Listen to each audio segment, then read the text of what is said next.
hơi ăn sinh rồi không chưa chưa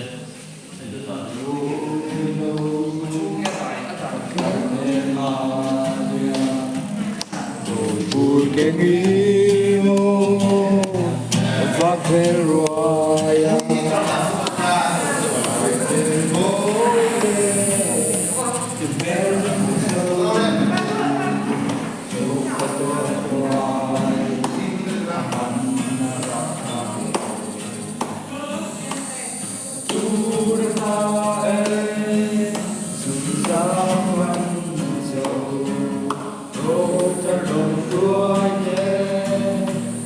tôi đã hẹn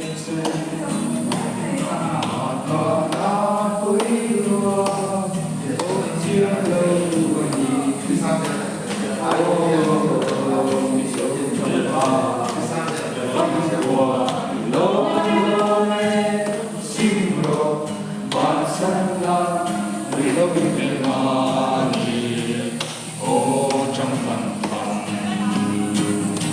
Bien roulé.